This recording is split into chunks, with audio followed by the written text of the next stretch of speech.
He married me for my last name. That's the part that keeps ringing in my ears. Not the betrayal. Not the lies. Just those words, he married me for my last name. You don't hear a sentence like that and forget it. It was my cousin Sarah who said it, drunk off 2 glasses of red wine at my sister's baby shower. She wasn't trying to be cruel, she thought I knew. Thought I'd been in on it the whole time.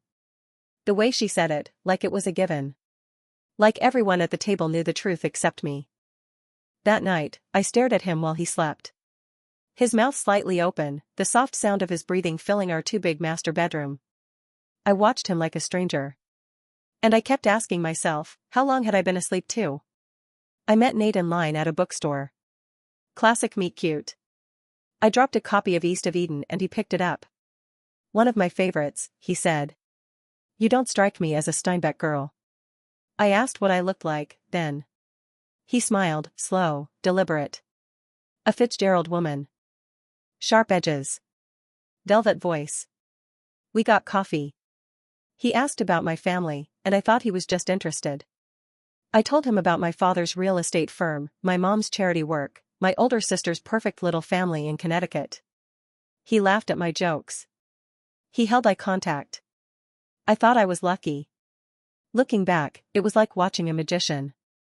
Flash and dazzle. You don't notice the sleight of hand until it's already over. We dated for 11 months before he proposed. On the beach, at sunset, down on one knee. I should have known something was off when my parents offered to pay for the wedding and he didn't even pretend to hesitate. Should have noticed the way he was always bringing up my dad's firm in conversation. I'd love to get coffee with him sometime, he'd say. Just pick his brain, you know? But I wanted to believe. Love makes you blind, they say.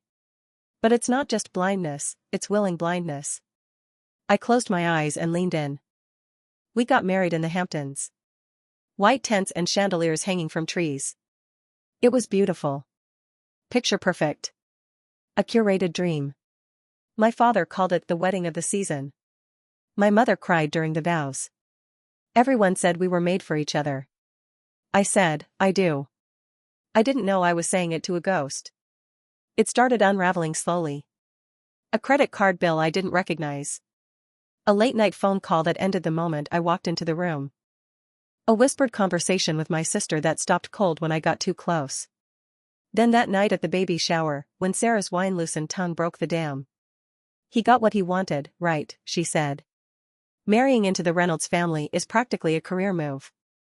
I laughed. I actually laughed. Like it was a joke. But the way she looked at me, her face changed. Her mouth fell open just a little. Oh my God, she said. You didn't know? No. I didn't. When I confronted him, he didn't deny it. He just stared at me. Silent. Calm. Like he'd been waiting for this moment. I didn't plan it that way, he said finally. But yes. At first, that was part of it. At first. He said he loved me now. That it started out one way but changed. That I had to believe him. I nodded. Said I needed air. And then I went into the bathroom and threw up until my ribs hurt. I haven't told anyone else yet. Not my sister. Not my parents. Not even my therapist. I've been playing the long game. Smiling. Kissing him goodnight. Pretending like nothing's changed while I go through our bank statements and trace every wire transfer. While I scroll through his emails at 3 a.m. with a glass of bourbon in my hand. He thinks he fooled me. Still thinks I'm the naive little girl with the velvet voice. But I'm done playing dumb. He married me for my last name? Fine. Let's see what happens when it turns into his worst nightmare. The next morning, I made him breakfast. Eggs, toast, coffee, like always. I even kissed him on the cheek before he left for work. I played the role he thought I was born for, quiet, lovely, harmless. But the minute the door shut behind him, I dropped the act. I didn't cry. I didn't scream. I went straight to his office. There's something intimate about digging through your husband's things. Like stripping the sheets off your marriage and realizing the bed was full of termites. His drawers were too neat, his folders too clean, like he'd been expecting someone to look. But not closely.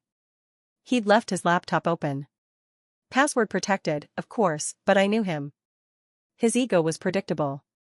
I tried his birthday first. Then mine. Then the day we met. It was the date of our engagement that opened it.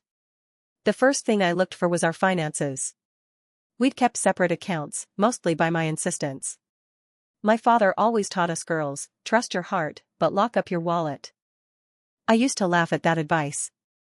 Now I thanked God for it. Still, I found a shared spreadsheet. Titled Family Growth Plan.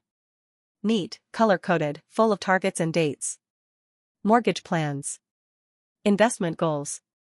A timeline for when we'd need to start having children to align with his network expansion. His words.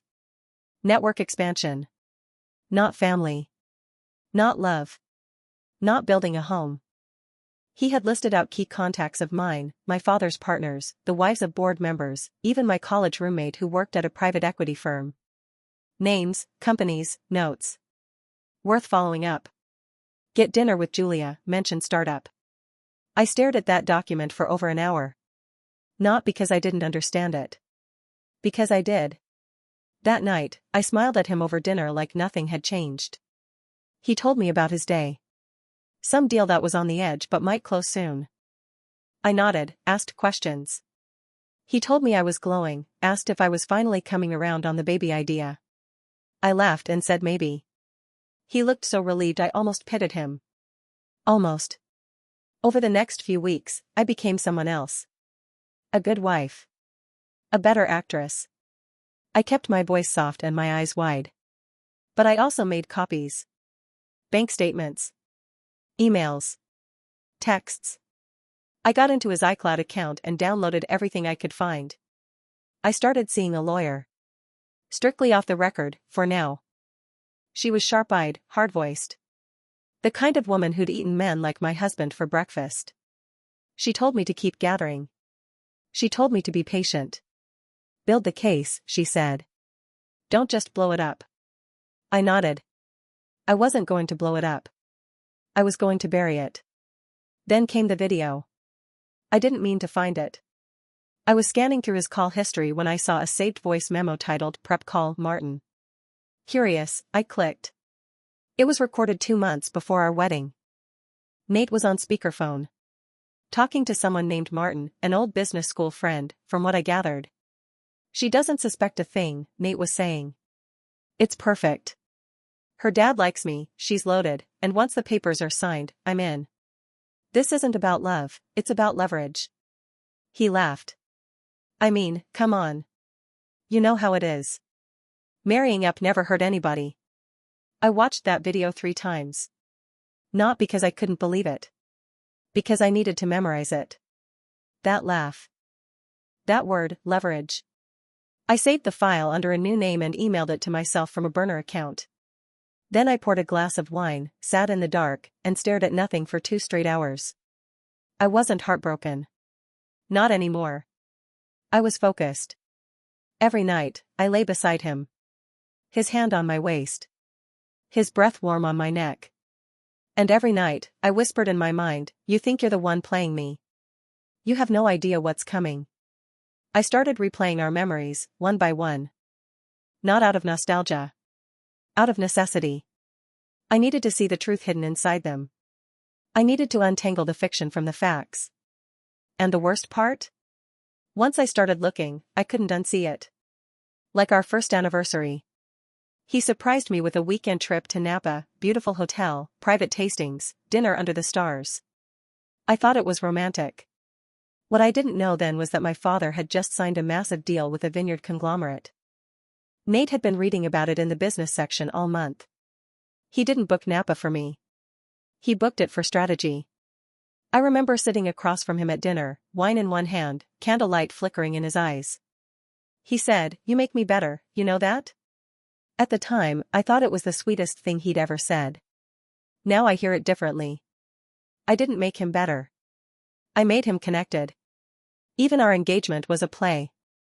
He proposed at my family's summer home, surrounded by friends and relatives.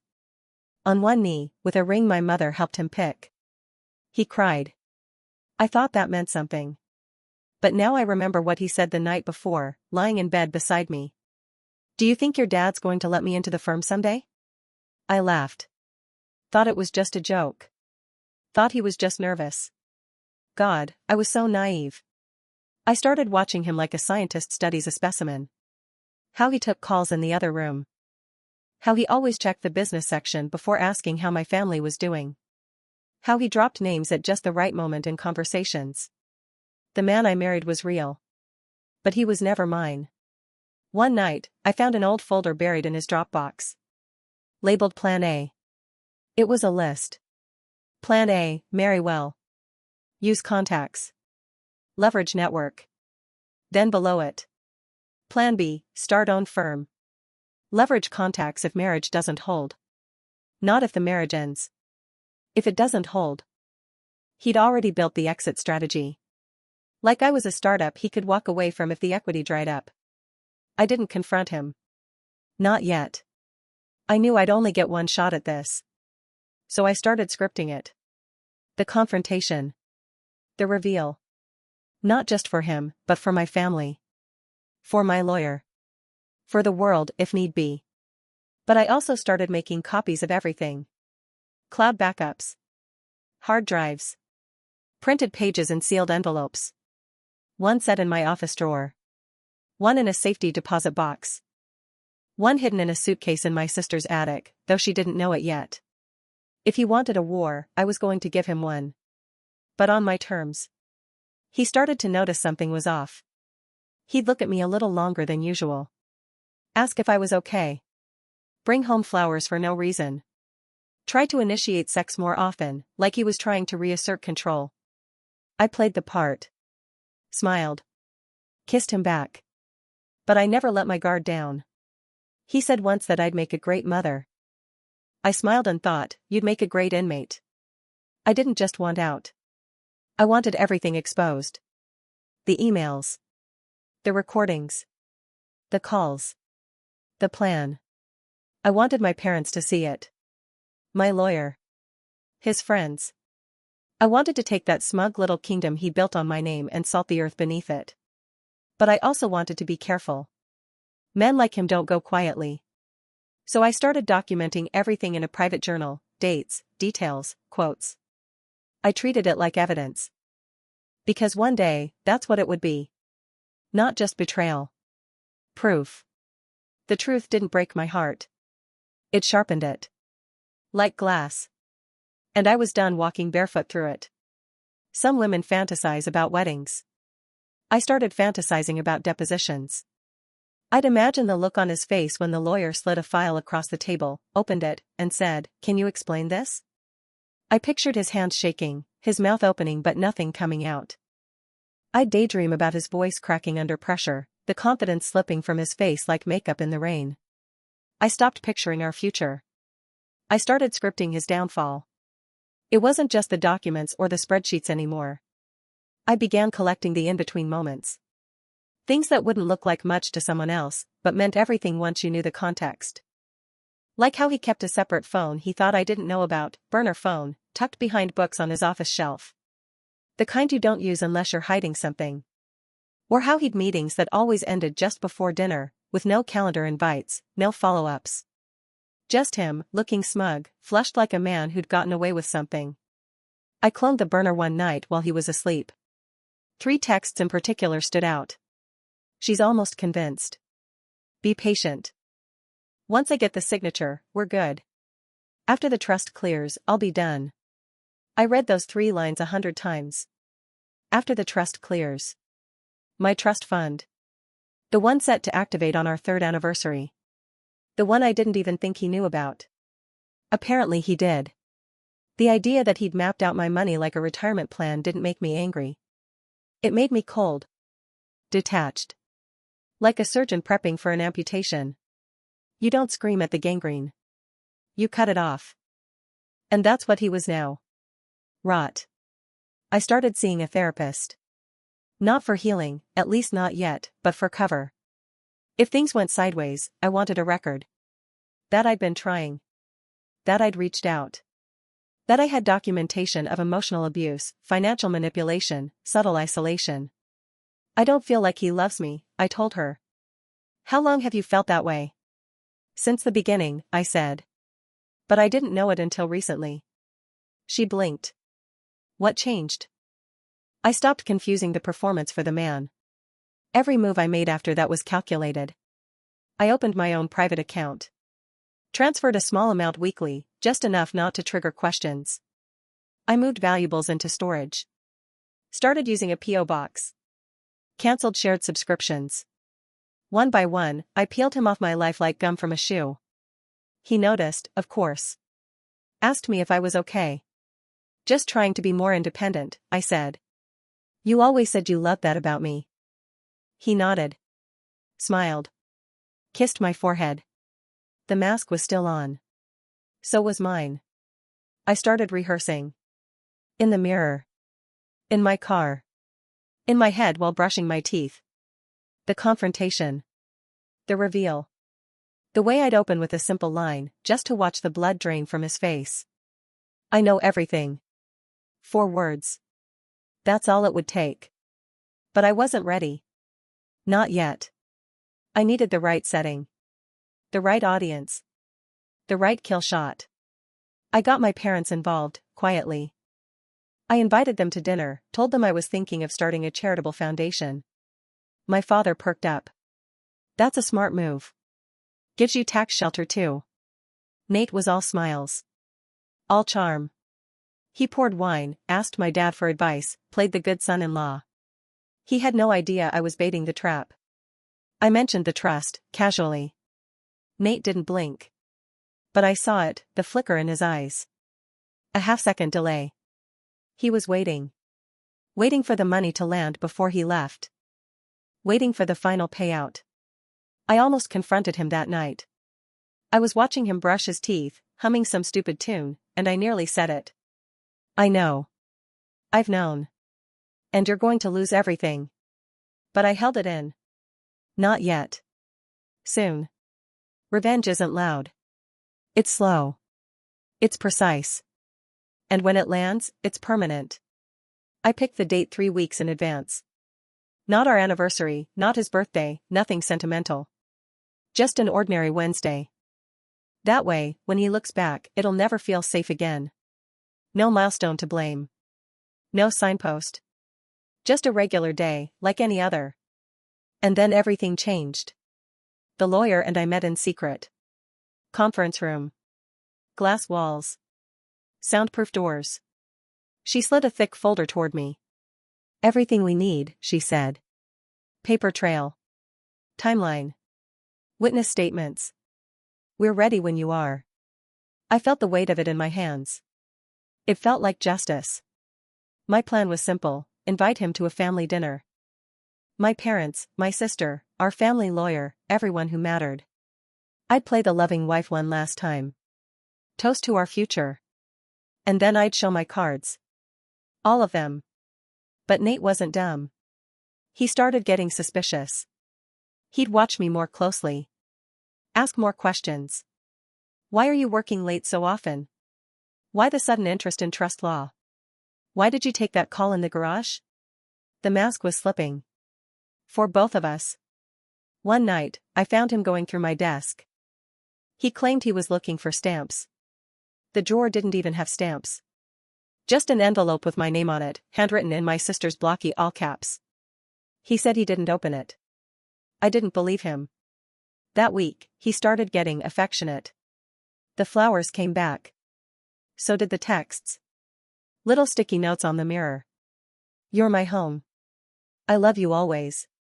The kind of things I used to cry over. Now I just read them like warnings. Like signs posted outside a condemned building.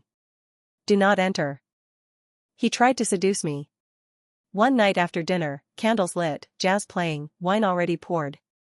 He touched my back the way he used to. Whispered all the things I used to want to hear. I let it happen, let him think I was softening. But I didn't close my eyes. I kept them open the whole time. Watching him. Recording every movement in my mind, every lie, every touch that meant nothing. When it was over, he said, that felt real again. I smiled and said, it did. It didn't. 2 nights before the dinner, I had a dream. I was standing in the middle of our kitchen. The cabinets were on fire, smoke curling around the ceilings, and Nate was just standing there. Smiling. Watching. Holding a glass of wine. I screamed, "Do something." And he said, "This was always the plan." Then I woke up. And I knew, I couldn't wait much longer. The next day, I found an email from him to someone named G. Just an initial. She has no idea. After the transfer, I'm out. She'll be fine, rich girls always land on their feet. I stared at it for a long time. Then I printed it. Then I put it in the file. I moved through the day like I was made of wire. Every second sharp. Every breath thin. I watched him eat breakfast like it might be the last normal thing he ever did. He talked about plans for the weekend. A movie, maybe. A hike. I nodded. Said, "Sounds good." He kissed me before he left for work. And I realized something. I wasn't angry anymore. I was ready. Tomorrow was the day. The dinner. The lawyer. The reveal. He thought I was still asleep. But I'd never been more awake in my life. I woke up calm. No racing pulse. No second thoughts. Just this quiet, hard certainty in my chest. Like something had clicked into place and was never coming undone. He was already downstairs making coffee, humming some old song from college. The smell drifted through the house like nothing was wrong. Like it was just another morning. He smiled at me over the rim of his mug. "You okay, babe? You seem quiet." "Just tired," I said. But I wasn't tired. I was done. The dinner was set for 7 o'clock. I texted my sister, "Everything ready?" She replied instantly, "He has no clue." That's what I needed. Not a fight. Not a scene. I needed truth. Documented, undeniable, surrounded by the people he thought he'd charmed into silence. I wore blue. Clean lines, nothing flashy. The same dress I wore to our first real dinner with my parents. Back when he'd said he felt like part of the family. Back when I believed him. He came down in a button-down and slacks. Kissed my shoulder. "You look beautiful." I smiled. "You too." It was the last compliment I ever gave him. He drove us to my parents' house. Talked the whole way, some new pitch he was working on, how he might loop in one of my dad's partners. I just listened. I wondered if he noticed I didn't say much. I don't think he did. Narcissists rarely notice silence. They're too busy hearing their own voice echo back. When we arrived, the table was already set. My parents. My sister. Her husband. The family lawyer, seated at the end like it was just another friendly dinner. Nate paused in the doorway, just for a second. I saw it, the brief flicker of recognition. This wasn't just dinner. This was a stage. And he'd just stepped into the spotlight. We made it through the salad. Small talk, laughter, clinking silverware. Nate was charming, attentive, full of the same easy charisma that got him this far. My mother complimented the wine. My father asked about his latest venture. Then the lawyer cleared his throat. "Well," he said, setting his napkin down. "I think we're all here for a reason, aren't we?" The room went still. Nate blinked. Smiled politely. "I'm sorry?" I stood. And I slid the folder across the table. "Open it." He looked at me, then at the folder, then back at me.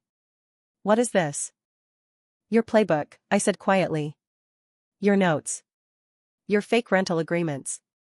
Your burner phone logs. Your emails to G. Your plan to leave after the trust cleared." The color drained from his face. He reached for the folder with shaking fingers. Opened it. Started flipping. Each page was another nail in the coffin. My sister crossed her arms. My father stared straight ahead. The lawyer leaned back in his chair, watching Nate unravel. "You don't understand," Nate said finally. "It's not what it looks like." "No," I said. "It's exactly what it looks like." He stood up so fast his chair tipped back. "This is a setup," he snapped. "This is entrapment. You people have no idea what you're talking about." Actually, the lawyer said, calm as a glacier, we do. He pulled out another folder, this one thicker. Emails. Phone records. Your attempted transfer of marital assets. Fraudulent documents. We have enough for a civil suit and a criminal referral if we wanted. Nate's mouth opened. Closed. He looked at me like he didn't recognize me. I loved you, he said. I laughed. You loved the idea of me. You loved what I could give you. What I could open for you.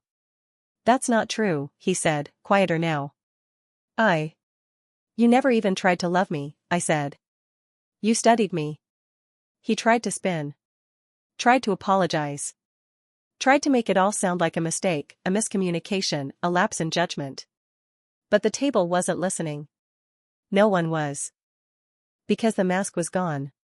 And beneath it was just a man who thought he was smarter than everyone else, and finally realized he wasn't. He left in silence. No shouting. No tears. Just the sound of the front door closing like the end of a book. I didn't cry. I didn't chase him. I just exhaled, for the first time in months. He didn't call that night. Didn't text. Didn't come home. I lay in bed staring at the ceiling, my body still, my mind silent. There was no adrenaline, no rage. Just stillness. Like after a storm, when the world doesn't know if it's safe to move yet.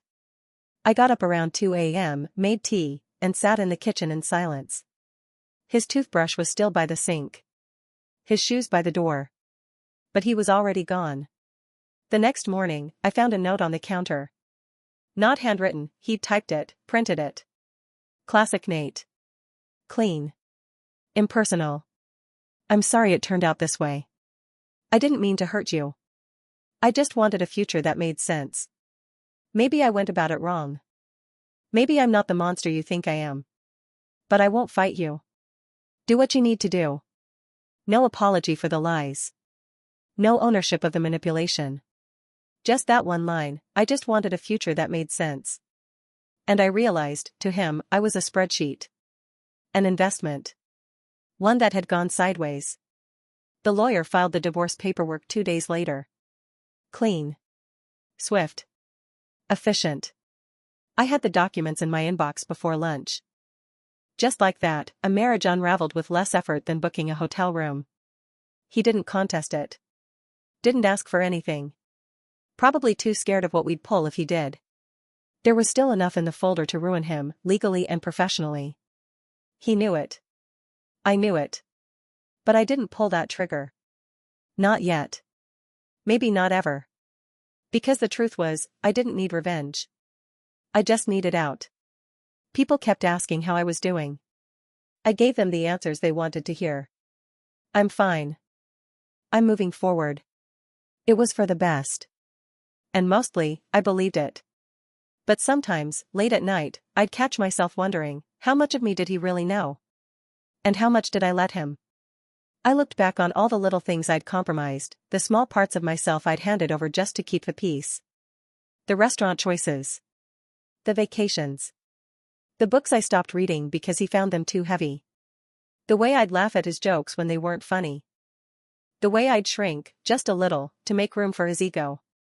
I was angry at him, yes. But I was furious with myself. Because I let it happen. Not because I was stupid, but because I wanted it to be real so badly, I accepted the counterfeit. My therapist called it trauma bonding. I called it survival. Sometimes you hold on to something just to keep from drowning. Even if that something is dragging you under. I moved into a small apartment 2 weeks after the papers were signed. Not because I had to, but because I needed to. The house held too many echoes. Too many fake smiles and ghost promises. I boxed it all up and left it behind. I bought a used couch. A cheap coffee table. Cooked for one. Drank wine alone and didn't feel pathetic. Didn't feel sorry. Just felt clean. Like I'd finally peeled the lie off my skin. I kept one photo of us. Not because I missed him, but because I needed the reminder. What it looked like when I smiled for someone who was lying to me. What it felt like to be adored by a man who saw me as a stepping stone. That photo hangs on the back of my closet door. I look at it sometimes before I leave the house. And I say to myself, not again. The first thing I bought for the new apartment was a lamp. Stupid, maybe. But it mattered. A warm amber glow, soft edges, curved base, nothing like the cold modern fixtures he always picked out. He liked clean lines, steel and chrome. Everything sharp and curated. Nothing soft. I picked that lamp because it made me feel safe. And that was enough. I didn't rush to fill the space. I let the silence stay for a while. Let it echo. I needed to learn the sound of my own life again. No background hum of his voice. No constant planning. No agenda. Just mornings where I sat with my coffee and listened to my breath. It was strange at first. Uncomfortable. But then it became sacred. I started going through the boxes. Old things. College photos. Journals I hadn't touched since I married him. Pages filled with a different voice, messy, chaotic, passionate. God, I'd forgotten her. The woman who didn't apologize for her ambition. Who used to stay up all night sketching out ideas for a nonprofit. Who talked too much and laughed too loud.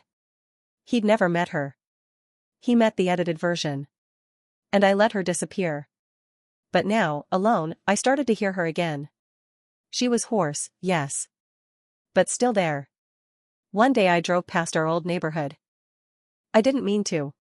Just took a wrong turn coming back from the grocery store. There was our house, our big, beautiful lie. The rose bushes still trimmed. The porch light still on. The same neighbors walking the same dogs. Everything looked untouched. Except me. I didn't stop. Didn't cry. Didn't even blink. I just kept driving. I found a new therapist. A woman this time. Older. Blunt. Kind in the way someone is when they've bled too and don't need to prove it anymore. I told her everything in the first session. Laid it all out. She nodded slowly when I was done. Said nothing for a long time. Then. He married a version of you. You left with the real one. That sat with me. Still does. The trust cleared, eventually. The one he waited for. The one he almost made it to. It hit my account 6 weeks after the divorce was finalized. I stared at the balance and thought of all the ways he must have pictured spending it. And then I used some of it to buy a year's rent up front. Then I donated to a domestic legal aid fund. Quietly. Anonymously. Then I signed up for a community finance course I'd dropped after I married him, because he said it was cute but unnecessary. And I went. Every week. Sat in the front.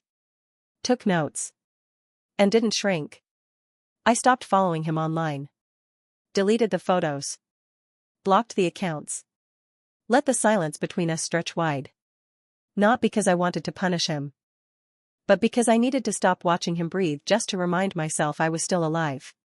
He was a story I lived through. Not a chapter one needed to reread. People kept asking, what will you do now?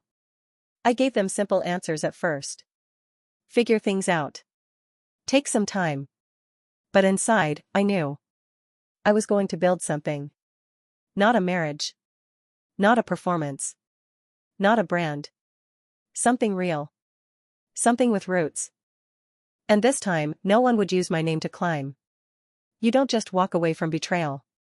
You carry it for a while. Even when the papers are signed. Even when the locks are changed. Even when you've deleted every photo and burned the letters and thrown out the wedding dress you thought you'd pass down someday. It clings. Quietly. Invisibly. Like smoke in your lungs. For weeks, I was okay during the day. Busy. Focused. Functional. But at night, it would hit me in strange ways. I'd brush my teeth and glance at the second toothbrush holder and feel that hollow space like a bruise. I'd hear a love song in a store and find myself frozen, not because I missed him, God, I didn't, but because I'd once believed it was true. Believed in us. And that part, that blind belief, that's the part that hurts the most. Not him. Me. Who I became to keep it going. I didn't cry the day I exposed him. Didn't cry when he left. Didn't cry when the divorce came through. But one night, maybe a month later, I dropped a glass of wine in the kitchen. It shattered. Red everywhere. On the walls, the counter, the floor. I stood there staring at it, shaking. And then I sat down in the middle of the mess and sobbed until my ribs hurt. Because it wasn't about the glass. It was about the fact that I'd built a life with someone who never loved me. Who calculated me. Who used every smile as a means to an end. And I let him. Grief isn't linear. It comes in waves. And sometimes the waves don't hit when you expect. You think it'll be the anniversary. The holidays. Your birthday. But sometimes it's a Tuesday morning when you see a couple laughing over coffee. Sometimes it's the smell of his cologne on someone else's coat. Sometimes it's nothing at all. Just silence. Just emptiness. Just space. I started journaling again. Not for evidence. Just for me. At first, the pages were angry. Sharp. Then they got quiet. Slower. More honest. I stopped writing about him. Started writing about myself. What I liked. What I missed. What I wanted. What I forgave. Eventually, I even forgave me. I stopped comparing. Stopped measuring my healing by someone else's progress. I didn't need to be over it. I just needed to own it. The pain. The mistake. The lesson. All of it. There's a strange kind of power in knowing you survived someone who tried to build a life on your back. A deeper power in knowing you walked away. With your name. Your dignity. Your soul. Intact. It ended in a courthouse. Not with drama. Not with yelling. Just paperwork, stamps, a nod from a clerk. A marriage dissolved in 30 minutes. No ceremony this time. No white dress. No promises. Just signatures. And a quiet walk back to my car. I sat there for a long time, hands on the wheel. Not crying. Not shaking. Just breathing. I thought about the woman who walked into that marriage, bright-eyed, hopeful, ready to build something. She thought love was enough. She thought sincerity would be returned in kind. She didn't know better. But I do now. It's strange, the way freedom feels. You expect it to be loud, fireworks, laughter, music. But it's not. It's quiet. Subtle. It's waking up and realizing you don't have to explain your joy to anyone. It's choosing Thai food on a Wednesday just because you can. It's painting your living room coral even though he said warm tones were tacky. Freedom isn't a parade. It's peace. I see him sometimes. Not in person, online. A tagged photo here, a post there. Still playing the game, still charming someone new. I wonder sometimes if she knows. If she'll figure it out. If she'll catch the pattern before it becomes a trap. But I don't reach out. Not my story to fix anymore. I wrote mine. And ended it on my terms. I took a solo trip this spring. First one ever. A week in the mountains, just me and a stack of books and air that didn't demand anything from me. No one asked where I was. No one expected anything. I sat by the fire one night, wine in hand, and laughed out loud at nothing. Not a bitter laugh. A real one. Because I remembered who I was before he ever said my name. I don't believe in happy endings. Not the way movies sell them. But I believe in honest ones. And this life I'm building now, where no one's pulling the strings, where my choices are my own, this is honest. It's not always easy. But it's real. He married me for my name. He left with nothing. I walked away with myself. And that was everything.